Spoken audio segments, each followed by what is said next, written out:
माझं नाव शिरीष आहे. आजचा दिवस माझ्यासाठी खास आहे. आज माझ्या आईचा वाढदिवस आहे. तिला भेट म्हणून मी आज माझ्या म्हाताऱ्या आईसाठी सोन्याची चैन आणि कानातली फुलं घेऊन आलो होतो, जे माझं स्वप्न होतं. माझ्या आईने अपार कष्ट करून मला वाढवलं होतं, पण मी हे सर्व माझ्या बायकोला न सांगता केलं होतं. माझ्या बायकोने माझ्या आईच्या गळ्यातील ती सोन्याची चैन पाहिली आणि माझ्याकडे एक कटाक्ष टाकला. ती इतकी लालबुंद झाली होती आणि आणि तिने माझ्यासोबत यावरून भांडण केलं. आणि एक दिवशी मी घरी नसताना माझ्या आईसोबत असं काही केलं की ती दृश्य पाहून मी अवाक झालो. माझी आई आतून शुद्ध आणि निष्पाप होती. राग, कपट, द्वेष, लोभ यापासून दूर, सर्वांच्या सुखात आनंदी, प्रत्येकाच्या दुःखात दुःखी. कधीकधी आपल्या आईच्या स्वभावातला साधेपणा पाहून शिरीष थक्क व्हायचा. आजच्या जगात आईसारखी माणसंही आहेत यावर त्याचा विश्वासच बसत नव्हता. त्याची आई प्रत्येक परिस्थितीत समाधानी राहते हे त्याचे लहानपणापासूनचे निरीक्षण होते. वडील जे काही कमावून तिच्या हातात देत असत त्यामध्ये ती कोणतीही तक्रार न करता आपली घर सांभाळत असे आणि तिने कधीही कोणाकडेही आपली कमतरता उघड केली नाही. कधीच कोणते गाराने गायले नाही. एकटक तो आज त्याच्या आईकडे पाहत होता. तेवढ्यात आईची नजर त्याच्यावर पडली. अरे, कधी उठलास आणि माझ्याकडे असा का बघत आहेस? आईच्या मंद हास्याने आपुलकीने त्याला भिजवलं. असंच, मी तुला कपाट नीट करताना पाहत होतो. तो खोलीत बसून तिच्या निरागस स्वभावाचा आणि तिच्या संघर्षाचा आणि त्यागाच्या जीवनाचा लेखाजोखा मांडत होता. असं कसे तो तिला सांगेल? तिचे समर्पण आणि तिच्या कुटुंबासाठी संघर्ष, सारं काही त्याला आठवत होतं. एकेकाळी गळ्यात सोन्याची साखळी आणि कानातली फुलं एवढंच तिचंच वैभव होतं. पण गेली कित्येक वर्ष झाली आईचा गळा आणि कान तसेच रिकामे आहेत. गेली 6 वर्ष काम करूनही मला ती भरता आली नाही. आईलाच कळले असो वा नसो, पण जेव्हा केव्हा त्याची नजर तिच्या मोकळ्या गळ्यावर आणि कानावर पडायची तेव्हा त्याच्या मनात एक वादळ उठायचं. तिचा रिकामा गळा आणि कान पाहून त्याला फार हीन वाटायचं. एवढी हीन तर ती तेव्हाही वाटली नव्हती जेव्हा त्याचे वडील गेले होते. वडिलांच्या निधनानंतर तिचा संसार उद्ध्वस्त झाला तेव्हाही ती इतकी असहाय्य वाटत नव्हती. जेव्हापासून शिरीषला कळायला लागलं होतं तेव्हापासून त्याने फक्त त्याच्या आईच्या गळ्यात एक साखळी आणि तिच्या कानात झुमके पाहिले होते. तेव्हा आई खूप आनंदी असायची. कोणत्याही सौंदर्य प्रसाधनाशिवाय त्याच्या आईचा चेहरा नेहमी हसतमुख आणि गुंजन करणारा होता. मग अचानक वडिलांचा रस्ता अपघातात मृत्यू झाल्याने आईच्या आनंदावर आणि निश्चिंत जीवनावर डोंगर कोसळला. या अवकाळी संकटाने आईला पूर्णपणे तोडून टाकले. कित्येक महिने ती निर्जीव पडून राहिली, निर्जन डोळ्याने भिंतीकडे बघत. पण लवकरच आईने आपल्या मुलांचे व्यथित, स्तब्ध आणि रडलेले चेहरे पाहून आपले दुःख आपल्या हृदयात गाडलं आणि त्यांची काळजी घेण्यास सुरुवात केली. जबाबदारीच्या नव्या भावनेने तिला पुन्हा जीवनाच्या मुख्य प्रवाहात जोडलं होतं. पतीच्या अनुपस्थितीमुळे तिच्यासमोर अनेक अडचणी उभ्या होत्या. पैशाची कमतरता, माहितीचा अभाव, आयुष्य प्रत्येक पावलावर त्यांची परीक्षा घेत होतं. त्यांनी निर्माण केलेले जग त्यांच्या डोळ्यासमोर उद्ध्वस्त होऊ लागलं होतं. परंतु त्यांच्या आईने तिचा धीर धरला होता. लहानपणी वडिलांच्या आणि नंतर पतीच्या आश्रयाने राहिल्यामुळे त्याची आई कधीच संसार आणि तिच्या फसव्या गोष्टींना सामोरे गेली नव्हती. आता प्रत्येक पावलावर ती त्याच आणि तसल्याच माणसांचा सामना करत होती. पण असं म्हणतात की वेळ आणि परिस्थिती वंचित माणसाला सर्व काही शिकवून जातात. आईनेही सांसारिक गोष्टी शिकायला सुरुवात केली होती. आईने तिचा तुटलेला आत्मविश्वास आणि तिच्या सर्व आंतरिक भावना लपवून सामान्य राहण्याचा प्रयत्न केला. परंतु तिनं सर्व प्रयत्न करूनही शिरीषपासून काहीही लपलं नाही. आईला लपून छपून अश्रू गळताना, ढसाढसा रडताना, वडिलांच्या आठवणीत तडपताना शिरीषपासून काहीही लपून राहिलं नव्हतं. तेव्हा त्यांच्या मनात तळमळ असायची की आईची सगळी दुःख करण्यासाठी मी काय करावं. पण इच्छा असूनही तो आईसाठी काहीही करू शकला नाही. तर आईने त्या 2 भावंडाचे जीवन सुधारण्यासाठी शक्य ते सर्व प्रयत्न केले. पोस्ट ऑफिस एजन्सी, शाळेची नोकरी, शिकवणी, कपडे टेलरिंग या माध्यमातून आईने काय केलं नाही. जेव्हा जेव्हा तो त्याच्या आईच्या संघर्षाने विचलित झाला आणि स्वतःसाठी काम शोधत असे तेव्हा आईने त्याला काम करू दिलं नाही. त्याची एकच इच्छा होती की कसा तरी आपल्या मुलाने शिक्षण घेऊन सरकारी नोकरीत उच्च पदावर जावे. वडिलांसोबत तो भीषण अपघात झाला तेव्हा शिरीष 10वीत शिकत होता. शिरीषच्या वडिलांचा व्यवसाय होता. त्यांच्या जाण्यानंतर त्यांच्या सोबतच्या लोकांनी लबाडी करून पूर्ण व्यवसाय त्यांच्या नावावर करून घेतला आणि जे काही थोडे पैसे वाचले होते ते थोडे पैसे शिल्लक होते. नेहा दिदीच्या लग्नाला लक्षात ठेवून बँकेत जमा केले होते. नेहा दिदीच्या लग्नात तिच्या सर्व बचतीसह आईचे जवळजवळ सर्व दागिने केले होते. तरीही आई खूप आनंदी होती, कारण नेहाला एक देखणा, सुसंस्कृत आणि हुशार नवरा तसेच तिच्या सासरचं एक समृद्ध कुटुंब मिळालं. नेहा दिदीच्या लग्नानंतरची आमची 4 वर्ष संघर्षाने भरलेली होती. पदवीनंतर शिरीषने नोकरी मिळवण्यासाठी मोहीम सुरू केली. लवकरच त्याला यशही मिळालं.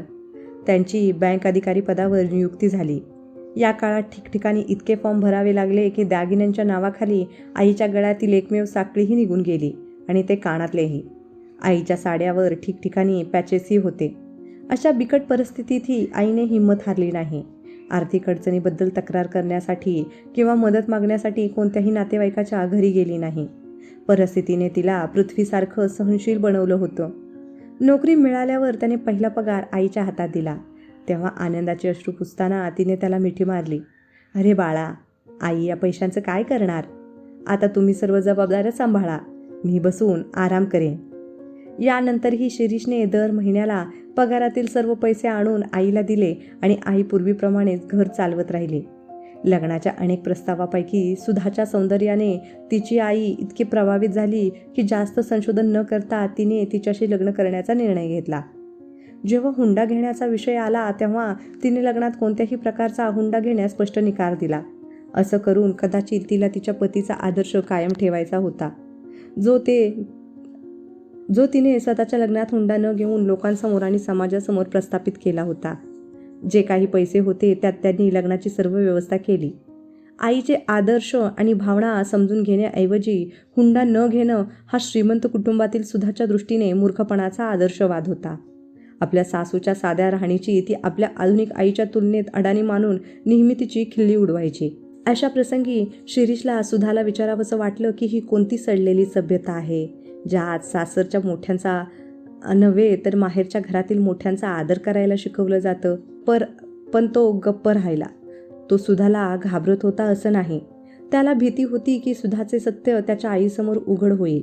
आयुष्याच्या या आनंदी वळणावर सुधाच्या कोणत्याही गोष्टीने आणि वर्षानुवर्ष मनात रुजत असलेल्या आपल्या सुनेचे चित्र खराब होऊन यामुळे आई दुखावली जाईल असं त्याला वाटायचं.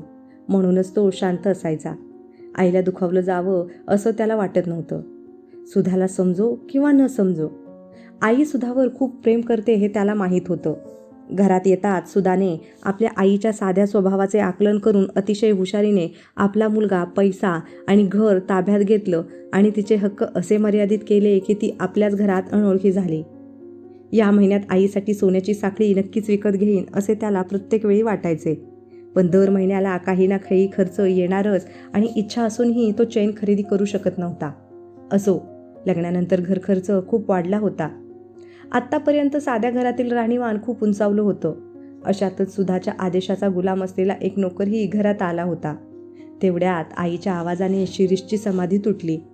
किती वेळा आवाज देतीये? कुठे हरवला आहेस? तुझ्यासाठी चहा करू का?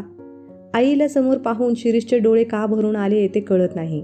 त्याने नकारात डोकं हलवलं आणि आपले अश्रू लपवण्यासाठी बाथरूममध्ये गेला. त्याच दिवशी ऑफिसला गेल्यावर शिरीषने आईसाठी मुदत ठेवीतून एक चैन आणि कानातलं विकत घेतलं होतं. आठवडाभरानंतर आईच्या वाढदिवशी आईला देईन असा विचार करून त्याने दागिन्यांची पेटी सुरक्षितपणे आपल्या कपाटात ठेवली. रात्री त्याच्या सरप्राईज गिफ्टबद्दल त्याने सुधाला सांगताच तिच्या संपूर्ण शरीराला आग लागली. आतापर्यंत तिच्या बोलण्यावरचा मुलामा हटवला होता. आईच्या सर्व त्यागाकडे तिने दुर्लक्ष केलं होतं आणि ती रागाने बोलू लागली. डोळे वटारून ती लाल मुंद झाली होती. तुझ्या मनात काय आलं? म्हातारपणी एवढ्या जड दागिन्यांचं काय करणार आहेत त्या? आताचे दिवस आहेत ते साधेपणाने घालवायचे, नातवंडांना खेळवण्याचे. म्हातारपणे कसली सोंगे सुचतात यांना आणि साधे असण्याचा आव त्या आणतात. त्यांचा जीव दागिन्यांमध्ये अडकल्यासारखा वाटतो. त्या गोष्टीवरून सुधाशी त्याचं शीतयुद्ध आठवडाभर चाललं. तरीही तो ठाम राहिला. तो अजून इतका वाया गेला नव्हता की तिच्या बोलण्याने तो वाहून जाईल आणि त्याचे आईबद्दलचे प्रेम आणि कर्तव्य विसरेल. एका आठवड्यानंतर जेव्हा आईचा वाढदिवस आला तेव्हा सकाळी तिला वाढदिवसाच्या शुभेच्छा देऊन त्याने काळजीपूर्वक पॅक केलेल्या दागिन्यांचा बॉक्स तिच्या हातात दिला. अरे बेटा, काय आणलंस? आता भेटवस्तू घेण्यासाठी माझं वय आहे का? ठीक आहे, तू माझ्यासाठी काय आणलंस ते मला पाहू तरी दे. डबा उघडताच आई सुन्न झाली. शिरीषने तिला दागिने घालायची आठवण करून दिली नसती तर किती वेळ ती तिथेच स्तब्ध उभी राहिली असती, कुणास ठाऊक. शिरीषच्या आवाजात अशी कोणती मोहिनी होती माहीत नाही की चेन घालताना त्याच्या डोळ्यात पाणी येऊ लागलं. मग काहीतरी विचार करून तिनं शिरीषच्या गालावर थोपटलं आणि सुधाला हाक मारू लागली. खोलीत पाऊल टाकताच सुधाची नजर आईच्या गळ्यात पडलेल्या साखळीवर पडली.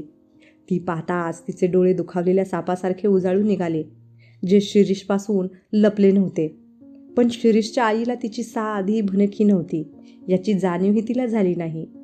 तेवढ्यात स्वतःच्या गळ्यातील साखळी काढून सुधाच्या गळ्यात घालत तिची आई म्हणाली, सुनबाई, तू हे घाल. न जाणो माझ्या मनात माझ्या सुनेसाठी किती इच्छा होत्या. जेव्हापासून शिरीष लहान होता तेव्हापासून माझे बरेच दागिने मी ठेवले होते. मी विचार केला होता की मला एकच सून असेल, मी तिला सोन्याने मडवेल. पण परिस्थिती अशी बदलली की मी या इच्छा माझ्या हृदयात गाडल्या गेल्या. कशाच्या तरी रूपाने आज त्या पूर्ण होत आहेत. आता या वयात मी हे दागिने घालून काय करणार? आणि हे तुला शोभून दिसतील बाळा. शिरीष आईला काहीतरी बोलणार इतक्यात आई त्याला म्हणाली, ही सासू सुनेमधील गोष्ट आहे, तू यामध्ये पडायचं नाही. आईच्या या अनपेक्षित निर्णयाने सुधा हादरूनच गेली होती. तिचा लहानपणा लक्षात येताच तिला शिरीषच्या नजरेचा सामना करता आला नाही. आईच्या सरळ सरळपणासमोर ती स्वतःचा खोडकरपणा कोलमडून पडला होता. ज्या साखळीसाठी तिने आपल्या पतीचे आयुष्य दयनीय केले होते, ती साखळी तिच्या आईने इतक्या सहजतेने तिच्या स्वाधीन केली होती. आज पहिल्यांदाच सुधाच्या डोळ्यात सासूबद्दलचा खरा आदर निर्माण झाला होता. त्याच वेळी ही गोष्ट तिला काट्यासारखी खोलवर टोचत होती की तिची सासू, ज्यांना ती तिच्या आईच्या तुलनेत नेहमीच उद्धट आणि मूर्ख समजत होती आणि ज्याने तिच्या माहेरच्या कुटुंबाच्या तुलनेत श्रेष्ठ आणि आधुनिक दाखवण्याचा प्रयत्न केला होता, आता त्याच सासूबाईंच्या साध्या आणि उच्च संस्कारापुढे तिचे निरर्थक मूर्खपणासारखं वाटू लागलं होतं. दुसऱ्या दिवशी सुद्धा आईला सोनसाखळी घालण्यास भाग पाडत असल्याचं पाहून शिरीषला सुखद आश्चर्य वाटलं. आईने वारंवार नकार देऊनही ती ठाम होती. आई, मी तुमच्यासाठी खूप प्रेमानं विकत घेतला आहे आणि जर तुम्ही ते स्वीकारण्यास नकार दिला तर मला असं वाटेल की तुम्ही मला कधीही मुलगी मानलं नाही.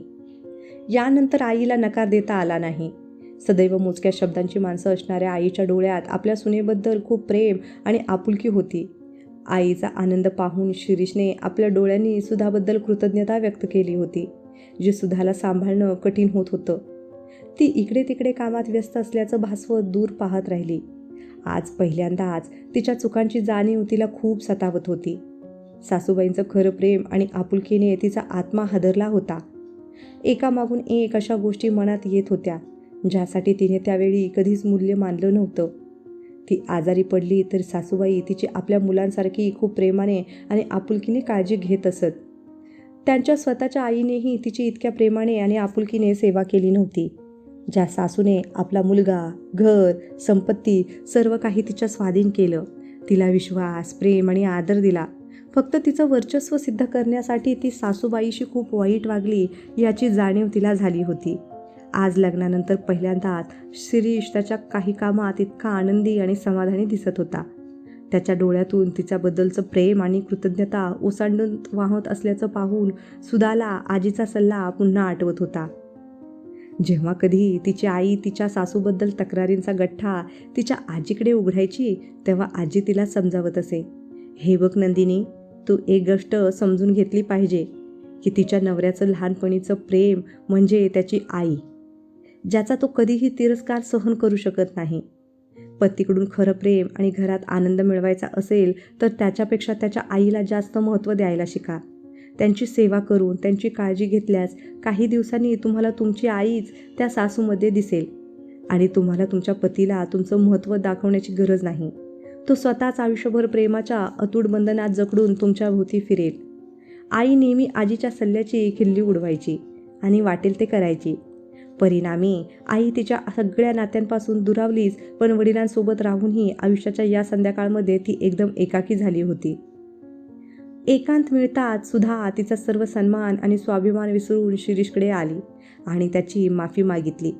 आणि आता सुधा आणि आई यांचं नातं एका नव्या रूपानं फुलत होतं.